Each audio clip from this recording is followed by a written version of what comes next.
Welcome back to Comics, to Hot Comics TV, and the Micronauts by Bill Mantlo, Michael Golden, Howard Chaykin, Pat Broderick, and the mighty old Steve Ditko.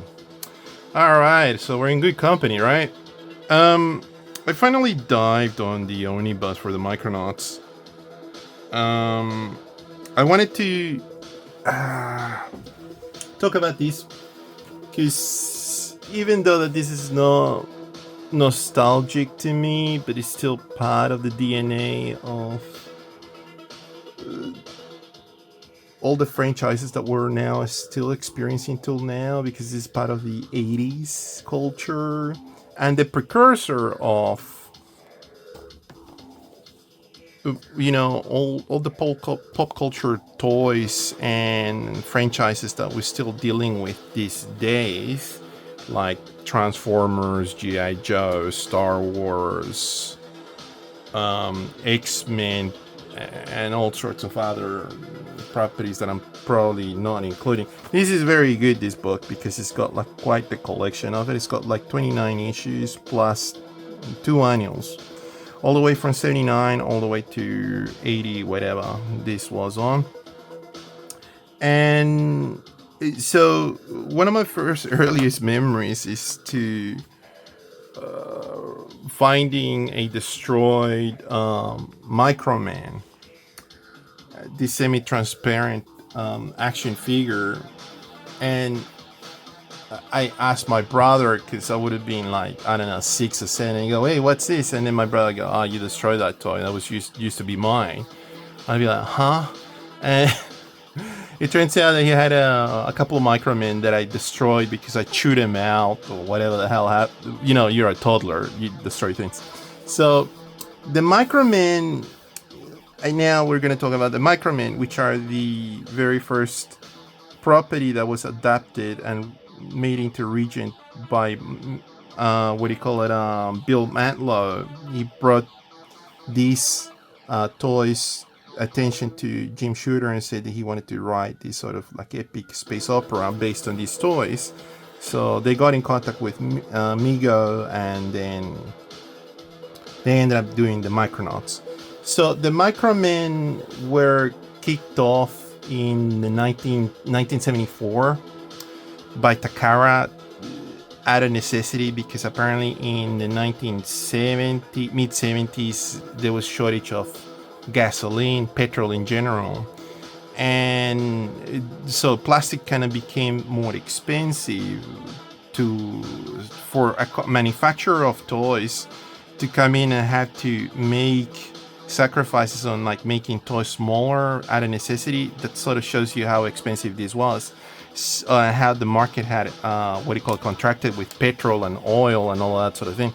And the designers decided to decrease the size to a 8-inch tall action figure instead of having a 12-inch normal action figure for them. So like they reduced the size, and that's why they marketed this as the Microman.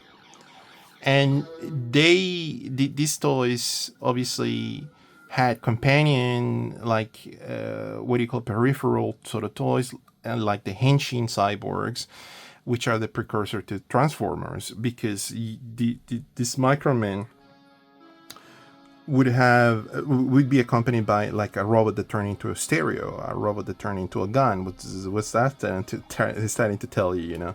Another robot that turned into a car. So that's Transformers, and that was later on obviously patented and done by Hasbro and then imported to America as the Transformers. And the Microman influenced the manufacturing for the new G.I. Joe line of toys, as much it was an influential sort of dimensions of manufacturing for Star Wars. So, wow, what one thing, it was like a domino effect. One thing affected the next and the next and the next, and then that created these properties that we still talk about now. Look at me talking about the Micronauts, and it's not even my generation. This is total older generation of kids that play with these toys. And I mean, if you are a fan of comics, of art, of 80s, you know, space operatic sort of properties, this is something good. It will be, you would highly enjoy it. So it goes without saying. So this came out, I think, this year or maybe last year in 23. So this is like a year old facsimile copy of Micronauts for $5. Jeez Louise. And I just wanted to do the color comparison to it. And this got a really good intro, by the way, on the comic book by some of the creators. It's just got really good material here. Hasbro still credited to it. Chris Ryle's talking about it. So this is a really good introduction. This is the world of the Micronauts. This is what Bill Mantlo created. It's like a microverse in atoms, and the only way that you can access it is they're in a different dimension, sort of thing. It's not like a small microscopic universe, but the only way that you can access it is you reduce yourself. I don't know. That's the explanation. I can't really remember.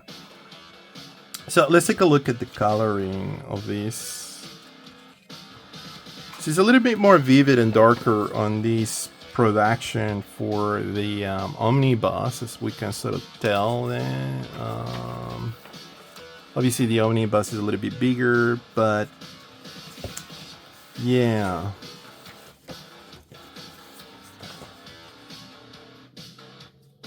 It's quite cool. Anyway, let's move on. So apparently Jim Shooter and Stan Lee had a little bit of a problem for this, because they said there was like too much components on the story. There was too much eventualities happening, too much events taking place, and they couldn't follow it.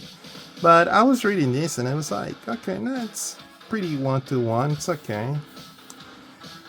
So anyway, it's a big space opera where the big bad is kind of like like killing people. He's committing genocide on these people, on this universe, and Commander Arthurus Rand has come back to his planet after traveling across the universe.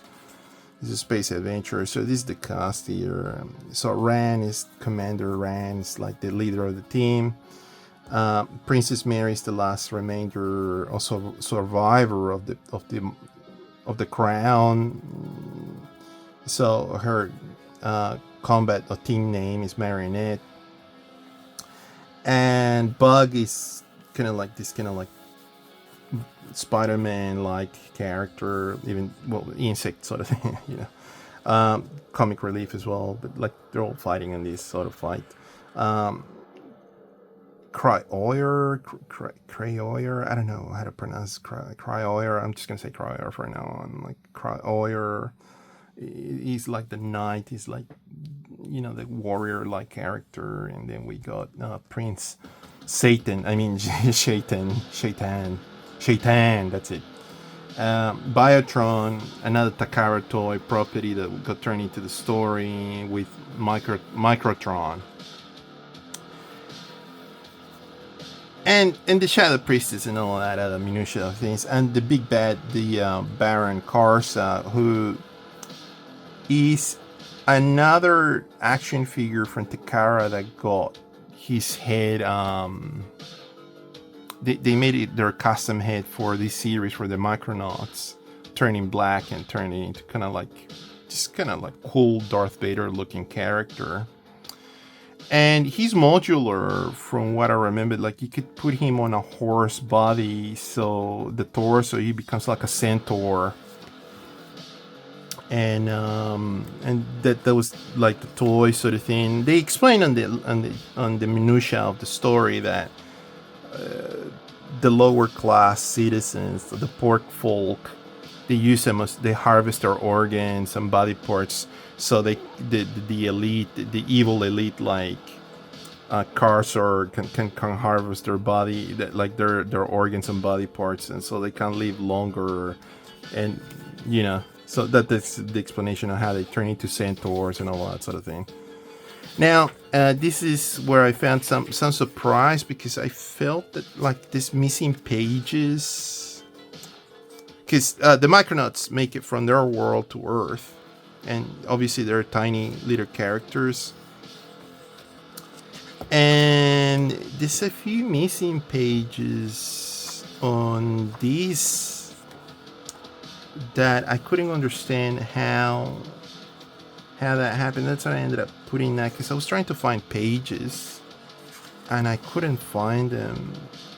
So see, there's a couple of missing pages on this special edition. The special edition's from '84. I ended up picking it up probably in '89 or maybe 1990 on a quarter bean. And look at this. So there's a couple of missing pages on this special edition, and then here we go. This is where it kicks off, but this page is not here, so I'm kind of finding that baffling, that there's a few pages that are from here that are not in this inner page is not in here, and look at that. So odd. I don't think it affects the story. Maybe this is in the previous issue, who knows. But look at that, and the paper and this just went out. Wow. Because it's glossy paper, but look at the coloring. I feel like this is being done more with markers, the special edition, whether this is like a flat digital color.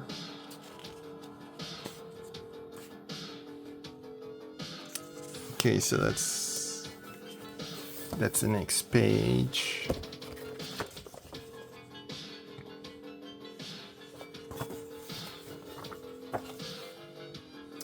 Flatter colors. I feel like this is being done with those alcohol markers. Interesting.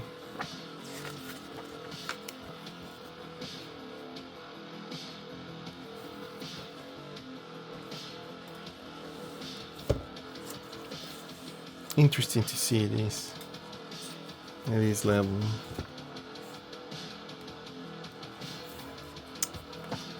Okay. Let's take a list of this last page. Otherwise, this will take forever, because it's quite the book. I mean, it's 29 issues. It's a lot of good on this book. I don't know. These are warmer colors. Obviously, the page is yellowed up, but I find that the coloring with that process is... I'm enjoying that a lot more.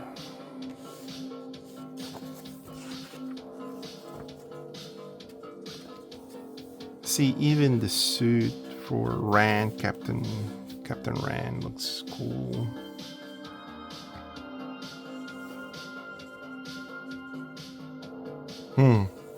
Interesting.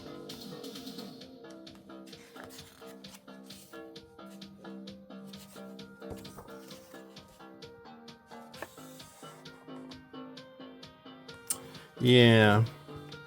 And they've done everything. So this page, to put this hunting, and again, maybe we're missing a page. So we got Baron Karsa bios, the cover, and then we got this page finally, and this got omitted on this. Interesting. Obviously these are being reproduced from the original floppies, and this special edition is doing a larger collection of the introduction of the Micronauts. So yeah, I don't have any of the floppies. That got written off a long time ago, so one of the reasons why I ended up getting this again. Anyway, there it is. I'm not going to keep going because otherwise this would be very, very long. Beautiful character design. I mean, I love this, what they've done with this. The paper feels a little bit thicker than the normal Omnibus. I don't know. Maybe it's the same. I don't know. Maybe I'm imagining things here. So this is the property of toys that influence a whole bunch of properties that has become so archetypal on properties now, like franchises that are still going, and influence even Star Wars. Who would have thought?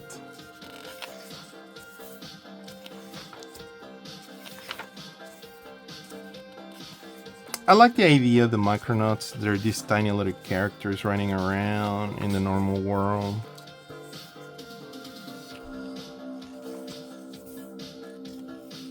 Beautiful art. Michael Golden. What an artist.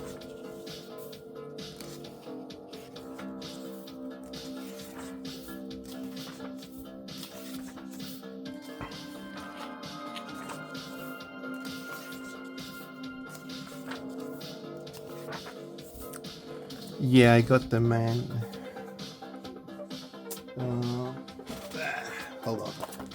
The main theme issue, the special edition as well. Just quickly go through these, see the changes. Yeah, so that was in the previous issue. So, from what I remember, what was sort of seen here is that Fantastic Four World Within Worlds was a big influence for Bill Mantlo to create the microverse. You know, so that's Jack Kirby's another influence figure for this, for conceiving the universe of the Micronauts. So it's quite cool to see that. It's giving praise and knowledge, acknowledging Jack for that. So anyway, I think I just went past that page. Maybe not. Oh no, here it is. Interesting. Obviously the markers give it a little bit more volume, but this is a lot cleaner and flatter. But anyway, very cool. It's a good collection. So again, Micronauts could not appear on Marvel Comics due to the copyright, but Marvel characters could appear in Micronauts universe. Caricature of Bill Mantlo. What a property. And again, this is one of those properties that has failed to be rebooted over and over and over again. Oh yeah, Captain Universe is on this. Yeah.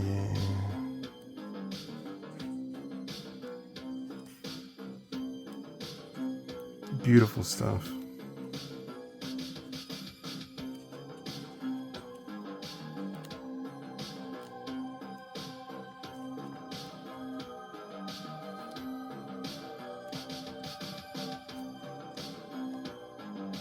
I mean, the character design is just outstanding. I mean, even though that it was imported from a Japanese toy and they recycled the whole idea, they still made it really cool.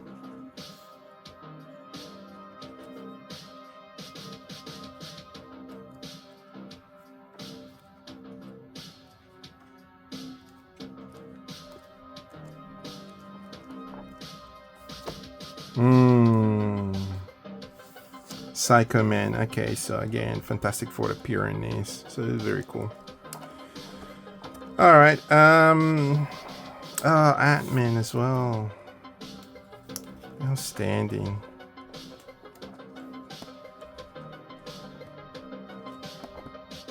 What a series.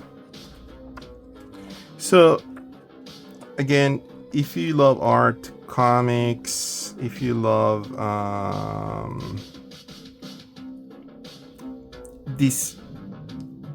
part of history of comics that's gone now. Do yourself a favor. Get some Micronauts in your life. Very cool stuff. Alright, there it is. Micronauts. The Omnibus collection. Thank you so much for your time. Thank you for watching. Please like and subscribe and all those good things. Until next time. Bye-bye.